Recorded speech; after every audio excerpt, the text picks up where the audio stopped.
Jangan kaget ya kalau di Indonesia akan ada hujan salju. Sekali lagi, jangan kaget kalau Katulistiwa akan bersalju. Memang Sontoloyo ini nyeleneh informasinya. Banyak yang bilang ngawur atau ngayal. Namun kalau bicara ada fakta dan data yang berbeda sumbernya dari berita-berita mainstream, Anda harus mulai berpikir. Penyiaran berita mainstream hampir semuanya dikendalikan globalis dan negara dikuasa yang punya agenda propaganda. Maka informasi yang diberikan Bosman jadi terlihat aneh dan ngawur karena memang berbeda sumbernya dengan berita mainstream. Kembali ke climate war atau perang cuaca. Bukan saja perubahan cuaca ya, altered weather. Perang cuaca akan membuat arus angin dunia berubah. Bukan sekedar climate change atau perubahan iklim karena kebodohan dan kecuekan manusia rendah kepedulian alamnya saja yang membuat dunia semakin panas. Bukan, ini lebih kejam lagi. Jauh lebih kejam dari perbuatan Rangga meninggalkan cinta tanpa pesan. Namun ini adalah perbuatan manusia-manusia egois, pemimpin egois, negara besar egois, dan globalis cabal egois, yaitu para Thanos yang ingin menjadi penguasa, turun tangan dengan sengaja memasang alat menggeser angin, cuaca, terganggu keseimbangan alam secara global. Inilah yang kita wanti-wanti, apa yang akan terjadi setelah pandemi virus berkepanjangan, manusia ditimpa masalah lagi dengan cuaca yang kacau hingga tumbuhan tropis bisa mati, makanan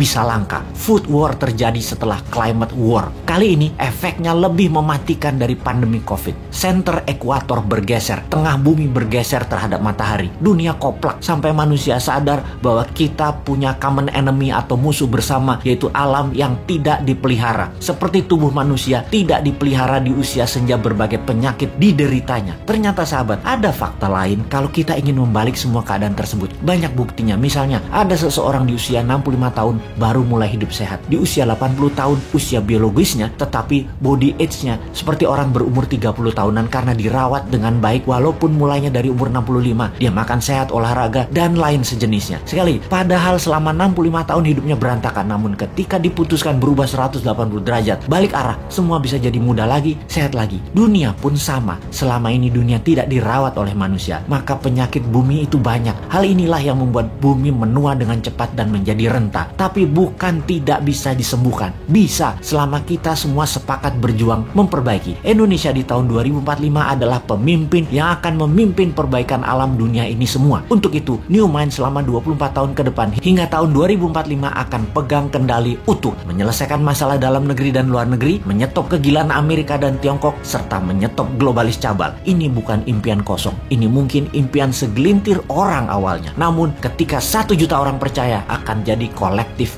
belief. Ketika 10 juta orang pertama, kekuatan keyakinan makin besar. Dan ketika 100 juta orang percaya, maka Indonesia akan bergetar. Ketika 270 juta orang Indonesia percaya, Indonesia menang. Dan ketika 1 miliar manusia percaya, dunia semakin sehat. Ketika 5 miliar manusia sepakat, maka dunia damai selamanya. Saat ini, silahkan kalian percaya dengan pejabat yang mendukung penyedot nikel dari tanah air tercinta ini hingga 3 tahun ke depan, supaya musnah cadangan nikelnya. Silahkan dukung. Tapi kalau mau Indonesia baru, dunia baru, siapkan konsep bernegara yang membuat Indonesia akan menjadi negara superpower. Ubah pola pikir lama dan semua pejabat incumbent termasuk yang mencalonkan di tahun 2024 yang dari incumbent. Mereka semua pikirannya lama. New Mind, siap!